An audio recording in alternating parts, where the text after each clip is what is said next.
YouTube has been on a tear lately, and I'm definitely not liking what I'm seeing, but it's also been indicative of everything that I've been seeing coming down the pipeline, both you and I, and we have a couple of different, actually three examples to be specific. And first and foremost, Crowder. Like, I've been talking about him a lot recently because in the morning I've been listening to his show. I thought it's been pretty good lately, and he's been doing incredible numbers on Rumble. Just fantastically huge audiences first thing in the morning, and they just continue to grow time and time and time again. I think his biggest audience was right after the Nashville situation, 181,000 concurrent viewers. I can't even fathom that. Like, what kind of audience outside of like peak viewership for certain shows on television right now? Like, what is it? The top cable news show at night or the top entertainment late night show gets what, 2 million views? It's like that's what it peaks at. But this dude's out here getting 181,000 views at one point in time on one platform. And then when everything's all said and done, the VODs will end up getting, just on Rumble alone, 1 million, 1,000,005, 1 million, or 2.1 million views. It's incredible. It's incredible what he's doing. And then, yeah, just continuing to simultaneously stream on YouTube as well and still getting like 20, 30, 40,000.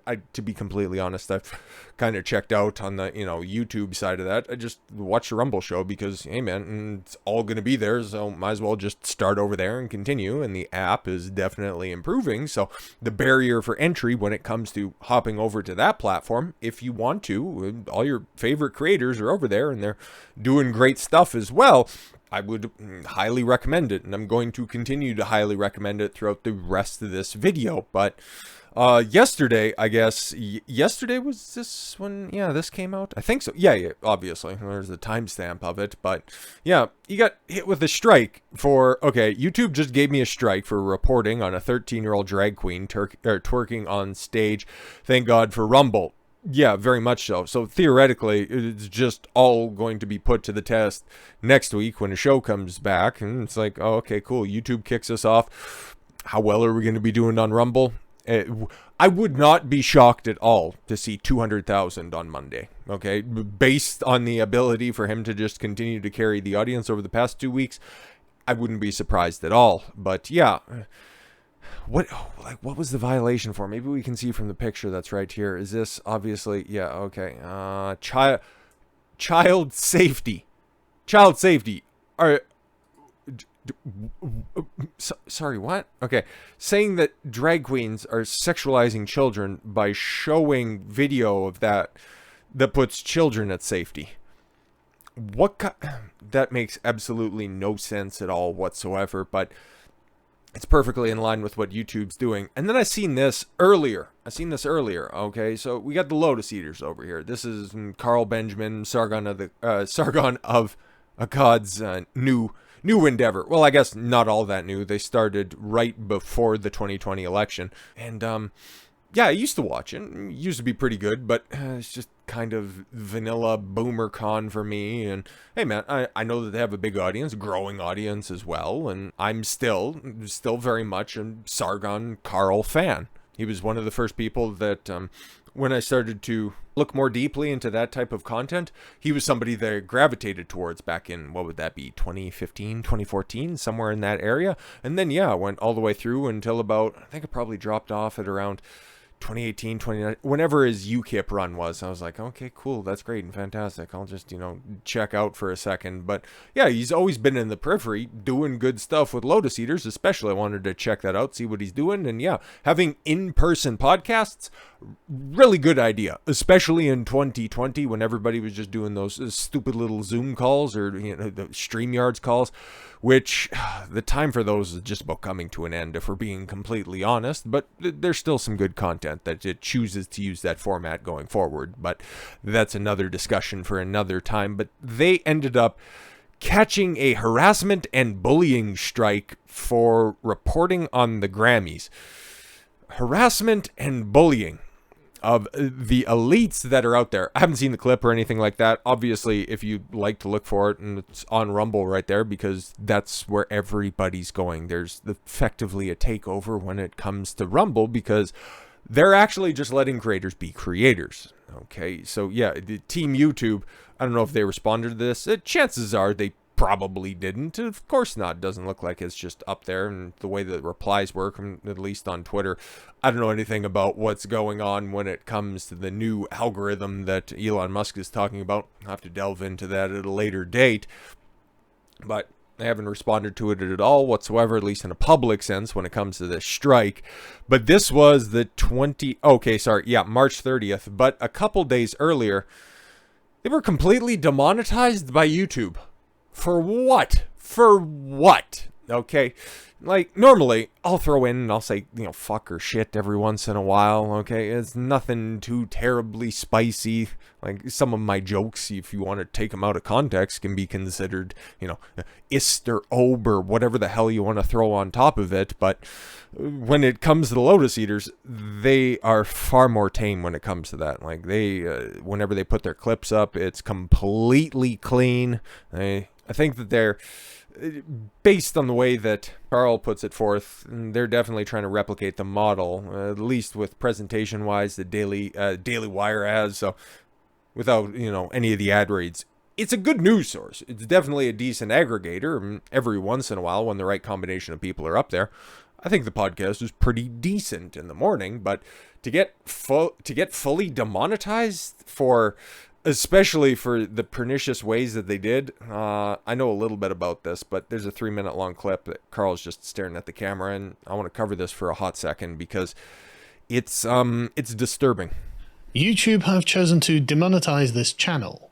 This came as a bolt from the blue to us at lotuseaters.com because we are very well versed in YouTube's monetization rules and were, in fact, told by YouTube that our monetization self-assessment was so good it was being used as an example of how self-assessment should work. We are in good standing, we have no strikes, and we work hard to maintain ourselves within the terms of service. We take them very seriously. Yeah, they've also been struck, especially during the election time stuff. Few of their things ended up getting snatched up like that. I think they also got struck a couple of different times when it comes to the COOF. Very similar to somebody else that you might know as well. YouTube announced that they would be demonetizing videos for swearing, for example. It didn't faze us, as we don't swear on this channel. Yeah. The reason given for our demonetization was, quote, a channel associated with your account was flagged for serious violations of our YouTube monetization policies. It seems they are not penalizing us for our content or practices. They have decided that a non-Lotus Eaters YouTube account has been flagged. Then that means that this YouTube account is also guilty. We appealed the decision, but of course, YouTube simply replied by saying, you're welcome to make any changes to your content before reapplying for the YouTube Partner Program.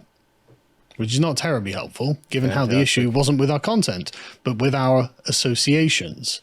I have no idea what changes we're supposed to make, and YouTube doesn't provide any specific guidance. This amounts to YouTube telling us simply that we're bad people and unworthy of being allowed to earn money by driving traffic to their website, and no amount of changing yourself is worthy of consideration or respect. I want to make it clear, this is not a personal YouTube account. I do not own it, I do not operate it, and the money from it does not go to me. Legally, it is not associated with any previous YouTube accounts, and is instead owned by a registered corporation with all the responsibilities that go along with that status. Moreover, it's disappointing, given how much I have personally worked to improve myself, my conduct, and my content in the last 4 years, and how YouTube seems not to care about that effort at all. Okay, you can go ahead and you can improve yourself all you want. Hell, I've run the experiments as well, and he was talking about there's a self-reporting mechanism. We're going to take a look at some analytics here in a moment, but I don't think we'll get to that screen. If you're a creator, you're going to know about it, especially if you're monetized. There's the little window that pops up, and it just tells you, okay, what do you do so that, or you might be able to get monetized, or just tell us what's going on in your video. Just mark off whatever you're talking about, and you'll be good to go. Especially if you're just reading articles, adding context, saying the occasional cuss word that's on there, as long as you don't say any of the big three, one that starts with a C, one that starts with an N, and one that starts with an F. I think you can figure it out. Outside of that, if you use it infrequently, you can press one of the little boxes and away you go. If you're me, okay, like 95 to 99% of the videos end up getting fully monetized. Unless, of course, it's one of the topics that YouTube just doesn't want you to talk about, or if it strays, especially, okay, even if you just put the requisite number of different checks that are on there, there are some things that if you just talk about, if you want to discuss them, you just got to take the monetization L and realize that, yeah, your content isn't going to get pushed because YouTube sucks. But you can be as good as you possibly can. You can follow all the rules. But here's the thing, man. There has been a looming threat. There's been a looming threat over the past few years. And if you followed all the rules, and you started to ask too many questions, then you started to realize that you can't be a law-abiding citizen. In today's day and age, you cannot be a good employee, because that's what we are at the end of the day. Employee to YouTube, Google, Alphabet, however far you want to take that out. And if you talk about things they don't want you to talk about, they can just take you off like that. Oh, but it's a private company. It can do whatever it wants.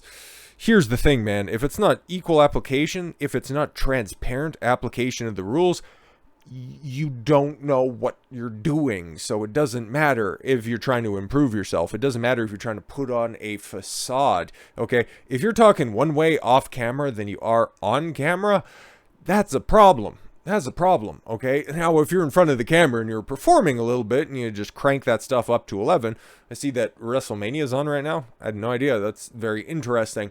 If you crank that, if you crank it up to 11, that's the way that all of the best pro wrestlers talked about it, like Stone Cold and The Rock and, Chris Jericho. They talked about it. Their character is just themselves turned up to 11. That's the way that most people who are successful doing this type of commentary stuff online, that's what they do. They take their persona and they put it on the camera, just cranked up a little bit. So if you want to dial it back a little bit, there's cracks that are going to show, okay? Ben Shapiro talked about it way back in the day, and it sticks in my mind. He has a public and a private persona because he was really going hard against Hillary Clinton in 2016, justifiably so. She's a terrible individual. But when Hillary Clinton put that out, everybody justifiably roasted her, and it's like, you're inauthentic. But when Ben Shapiro said it, oh no, we totally understand. That makes sense because you need to adhere to the guidelines. But if you're a slave to the opinions and the thoughts of somebody else, the cracks are going to form eventually. Eventually, they're either going to ask you to do something that is incongruent with your principles, or you're just going to undercut your own opinions, thoughts, and ideals. And that's what we have with YouTube. I want to let the rest of this stuff play. Mostly just been listening to it because, again, like I said, I appreciate Carl. I think he's done a tremendous amount of good on the platform. And yeah, no, his project here with the Lotus Eaters has definitely been a big W when it comes to the entire platform, but apparently not for YouTube anymore. They have more than enough. They would much rather push sidemen. They would much rather push impulsive, okay, the blatant sexualization of children. Jubilee, Vice, they'd rather give them full monetization because it's not YouTube. It's ThemTube. And that's becoming patently and blatantly obvious. But of course, the root of this issue is political. Yeah. Much as the same as the demonetization of Steven Crowder and other conservatives, YouTube's policy only cuts in one direction. Yes. Naturally, losing advertising revenue from YouTube isn't pleasant, and we will look into alternative sources of revenue to supplement the shortfall. However, we did expect this sword of Damocles would eventually fall because of the political environment in which we operate, and thankfully, I am confident we will survive.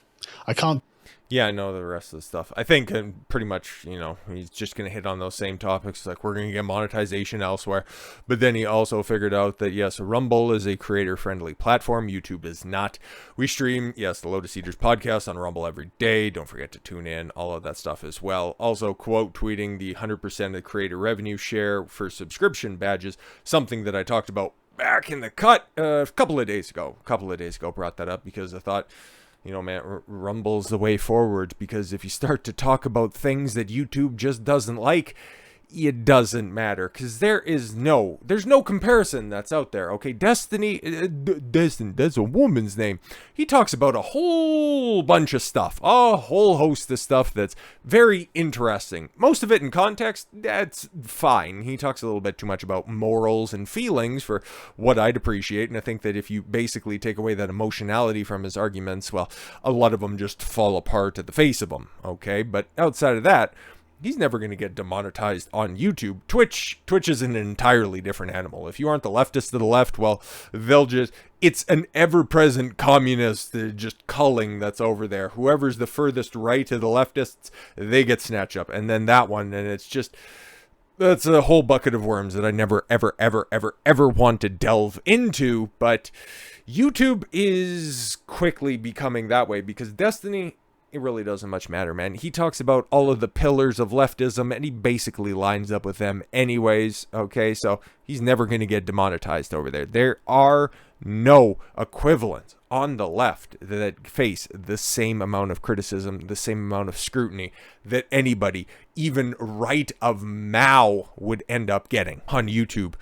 Like, yes, Crowder's been demonetized outside of like a 3 or 4 month period for forever, for years at this point.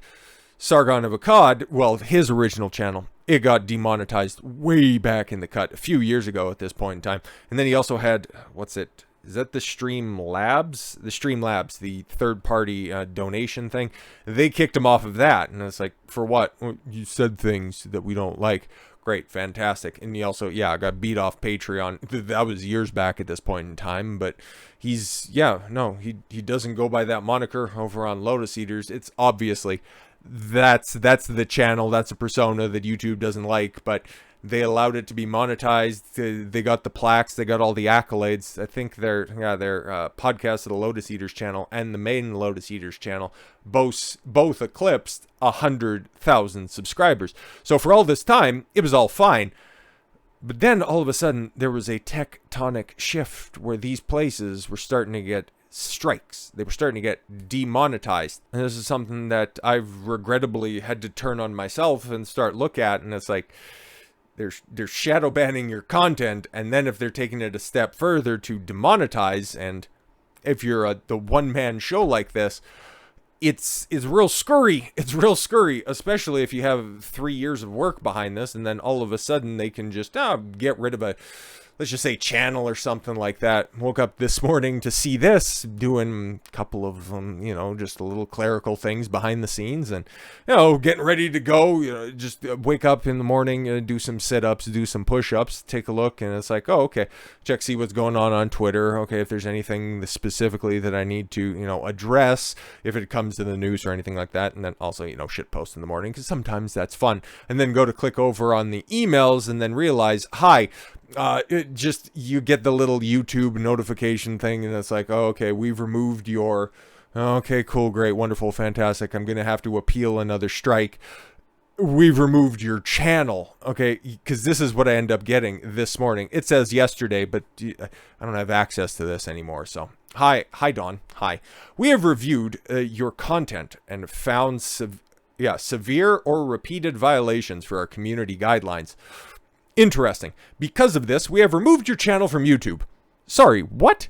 Severe and repeated violations of our community guidelines. I had 2 active strikes on my secondary channel, on my Gone channel at this point in time. One was about to fall off very, very soon, somewhere midway into the double digits. I think it was the 14th or the 15th, one strike was supposed to fall off in April, and then the other one was early May. It's like everything was fine.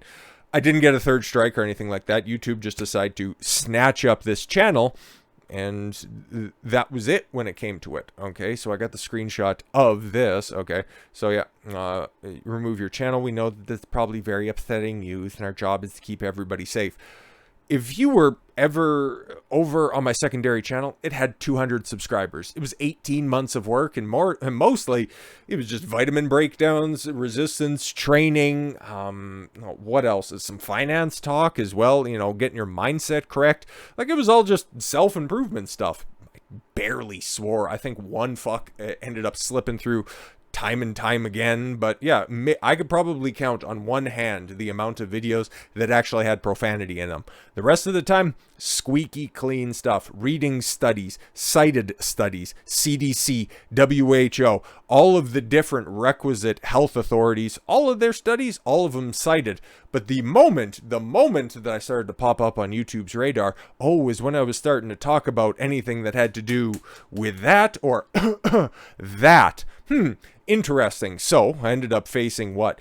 There were 4 strikes that came through, and I ended up winning the appeals on that. But then all within quick succession of one another had a warning, and then had a strike, and then had another strike. And then after that, I just decided to, pull back. I made private, the couple of dozen videos that are all going to be over on Rumble, and that's where all of this content is going to be going forward, over on Rumble. All of the 52 Fitness content, that's going to be exclusively on Rumble. So yeah, all of that's private, and this is the first piece of communication that I get from YouTube. We've removed your channel. Did I get a 3rd strike? What's the justification? That's the justification. You repeatedly and severely violated the community guidelines. How? You guys lost a majority of the appeals. And I'll just say it, like, on the main channel, they know just as well as anybody else. And right now, this channel is under a warning. Like, my main channel, under a warning. It's had at least a dozen different strikes run through from time to time. I'm pretty sure all of the other, and we'll just be able to take a look here, but I just want to get through the lengthy appeals process. 18 months of content gone. It's just all gone. The channel's gone. You can't go click on it anymore. All of that hard work, those hours are just gone because of the appeals policy that ended up, I got more screenshots that are right here. So yeah, I filed the appeal 8:30 this morning, and then, thanks for contacting about us extorting access to your account. Google will review the appeal as soon as possible. And they were very, very certain about that as soon as possible, because 14 minutes later, hi, Don. We have reviewed your appeal for the following, Don Consuelo's 52 Fitness. We reviewed your channel carefully. 3, 4, how many hundreds of videos were over there? 18 months. 18 months of content every single weekday, Monday through Friday. We thoroughly reviewed, and we carefully reviewed and confirmed that it violates community guidelines. YouTube does not care about you, because they just decided to snatch it up like that. I'm like, it's weird. I seen the initial the initial tweet, right? Or not the initial tweet, the initial email this morning. And I had more of an emotional response to the Tates being released than seeing this, because I know that YouTube is fucking with me. Like, I've talked about it multiple different times, and now we can take a look at I guess now you're just going to see, all of the different content that's coming up very, very shortly. Some of it's been reviewed, some of it hasn't been, but I'm going to take you on the inside track when it comes to this stuff, because I think that it's very important, because you can just go and see, like, just take a look at everything that, hasn't been cleared by YouTube. Under review, my Stormy Daniels Trump indictment video from the 30th, from a couple days ago, still under review. 250 views. 250 views. That doesn't make a goddamn lick of sense at all whatsoever. Look at that. Tell me, after a day, you tell me that that's normal when it comes to impressions, when it comes to views that are out there. Engagement? Yeah, no, take a look at that. That's called a Shadowban, my friends. They don't put your content out there like that. There is no way that naturally occurs after one day.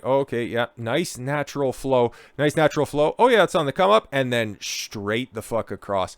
Probably the most, just take a look at that. Likes versus dislikes, 100% likes. 100% likes, 250 views, 50 hours of watch time. Every single metric is on the up and up, but they don't want to put it out there, okay? But probably, there was one that that was a very glaring example of how absolutely ridiculous all of this stuff ended up being. Oh yes, it was this stuff. It was this right here, okay? So for the longest time, this NHL, the trans NHL video of, it was not monetized. It must have just recently got monetization because, like I say, everything that I do, every single video that I put out, it immediately just gets that yellow demonetization stuff. And then afterwards, after it checks out, then it gets full monetization. But by that time, YouTube just kills it because you take a look, yep, it's going up, and they don't want to push it at all whatsoever. But, okay, that addresses the big trans question in the NHL. But the video that came out just an hour before, on the 29th, okay, we can take a look at this stuff as well. Look at that.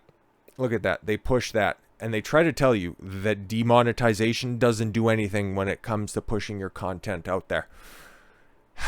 It gets depressing. It really does, because, yeah, I have videos that do, you know, pretty fucking good when it comes to this stuff.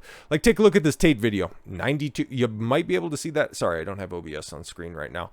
You might be able to, actually, you can't, but okay. The Tate video from yesterday has 1,800. Actually, it's probably higher than that. Might have 20, it might have 2,000 views on it by now. 1,900 views by now. 15 whole cents. 15 whole cents because it's demonetized. Now, this is a hot topic. A lot of people are discussing it. Okay, 81 hours of 81 hours of watch time. Pretty fantastic. Because it is this type of topic, and most of Tate's content is very short form stuff. The watch hours, the click-through rate is down, but I think it's up from I think the click-through rate is actually up on this one as some of the other engagements.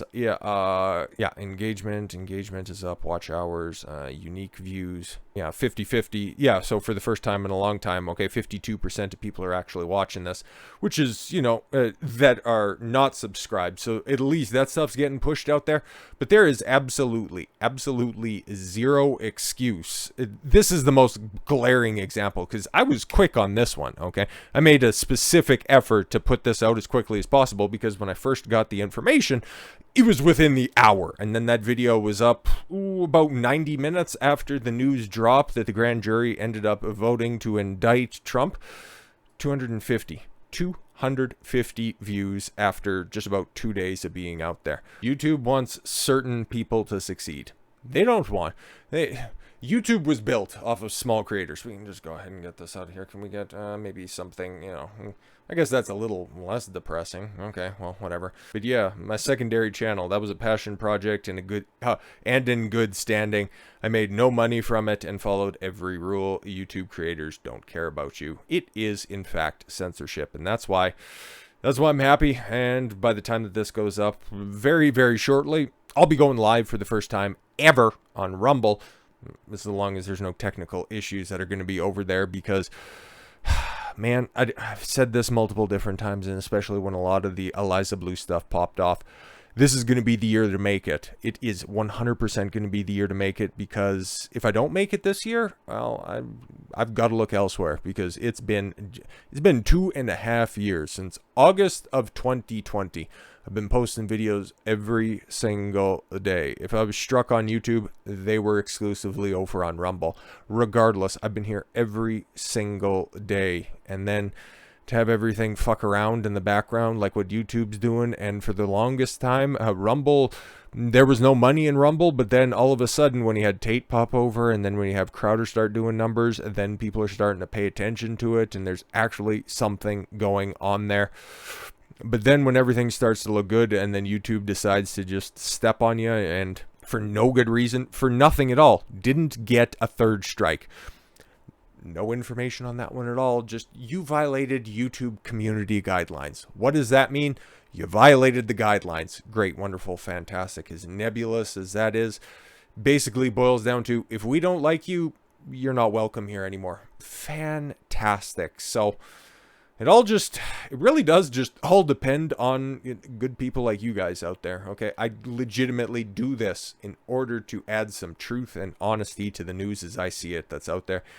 You guys like it, you guys mess with the message, and that's why I want to hang out with you guys more, especially on Saturdays, maybe a few other times during out the week, but we'll have to see what goes on there. And But I'm not that sad about it, to be completely honest, man. I know I'm on borrowed time. It's not shocking at all whatsoever. I'm just here to make the most of the situation.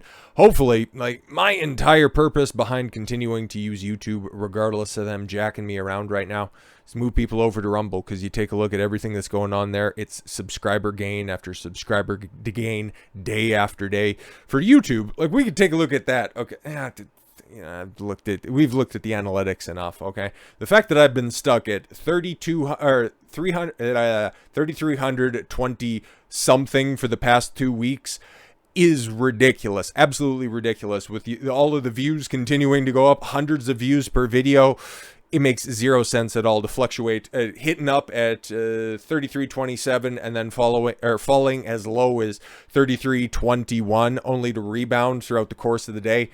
It makes absolutely zero sense, especially when everything is getting overwhelming support that's out there. And then you take a look at Rumble. I have never, ever, ever, ever, ever, knock on wood, lost a subscriber that's over there. I think I've gotten one downvote on a video. Now that I say that, now it's just going to end up happening. But whatever, you know, throughout the regular course of events, people rock with the message over there. And the people that find the channel on YouTube rock with the message over there. And if you were one of the lucky 200 that managed to see my secondary channel in its prime before it was cut down by the powers that be, you can still find all of that content. Well, not any of the old archive stuff, but at least, hey, now I have an opportunity to run back some of those old video or vitamin and mineral breakdowns and resistance training stuff, because my background, I went to school to be a personal trainer after all, so I have a degree in picking up heavy things and putting them down, and it was a passion project. Like I put right there, it's a passion project to go over there and break down some stuff that doesn't really fit for this channel, at least algorithmically on the YouTube side, but it's doing gangbusters over on Rumble. I couldn't be happier to be over there, and I'm looking forward to great things a little later tonight. So, with all that said, thank you all very much for the gift of your time. I've been Don Consuelo. I want you to follow your gut and get after it. And yeah, we'll see you at. Hopefully, I'll have this up. We'll be live, pal, later here tonight, talking about Andrew Tate and all that fun stuff. It's going to be a blast. I'm looking forward to it, guys. We'll catch you then. Bye bye.